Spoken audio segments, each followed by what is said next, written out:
सभापति महोदय, मैं रक्षा मंत्रालय की मांगों का समर्थन करने के लिए खड़ा हुआ हूँ।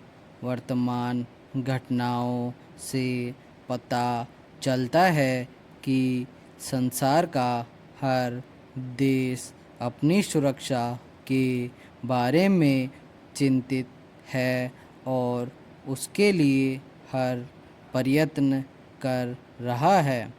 इस दृष्टि से अन्य देशों की तरह हमारे देश में भी रक्षा मंत्रालय का महत्व है। मुझे इस बात की खुशी है कि जहां अन्य मंत्रालयों की उनके पिछले साल के कामों के बारे में काफ़ी आलोचना हुई है, वहाँ इस मंत्रालय की कम आलोचना हुई है। इससे पता चलता है कि इस मंत्रालय ने पिछले साल अच्छा काम किया है।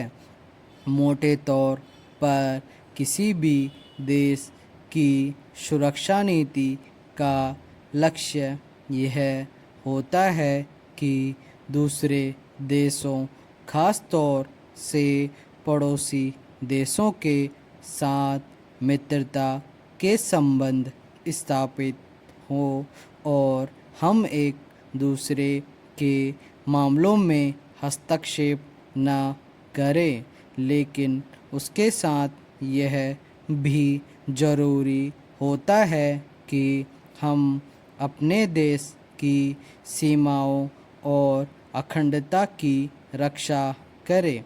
इसलिए हमारे देश का यह कर्तव्य हो जाता है कि हम अपने पड़ोसियों के कार्यों पर पूरी नज़र रखें, क्योंकि आज तक हमारे देश पर जो संकट आए वे हमारे पड़ोसियों से आए हैं। 1965 में पाकिस्तान के साथ जो लड़ाई हुई और उसके बाद ताशकंद में जो समझौता हुआ वह सिर्फ कागज़ पर ही रहा। पाकिस्तान ने उस पर कोई अमल नहीं किया। इस दृष्टि से बहुत ज़रूरी है कि हम अपने देश की हर तरह से सुरक्षा की व्यवस्था करें। हमारा उद्देश्य दूसरों पर आक्रमण करना नहीं है, लेकिन यदि हम पर कोई आक्रमण करे तो हम में इतनी शक्ति अवश्य होनी चाहिए कि हम उस पर डटकर सामना कर सकें। पैरा, आप जानते हैं कि पिछले दिनों पाकिस्तान को अमेरिका और चीन से काफ़ी मदद मिली है।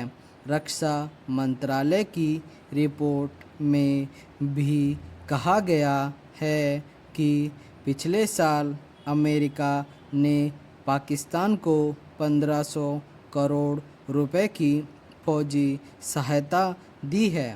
आज जहां हम फौजी सामान के लिए अपने कारखानों की मदद से अपनी शक्ति बढ़ाने का प्रयत्न कर रहे हैं, वहाँ पाकिस्तान संसार के देशों से फौजी सामान खरीद रहा है।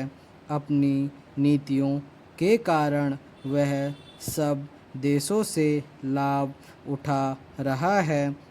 मेरा सुझाव है कि हम को भी अपनी शक्ति बढ़ाने के लिए संसार के अन्य देशों से अधिक फौजी सामान खरीदना चाहिए। आज तिब्बत की सीमा पर चीन के 1.5 लाख फौजी खड़े हैं।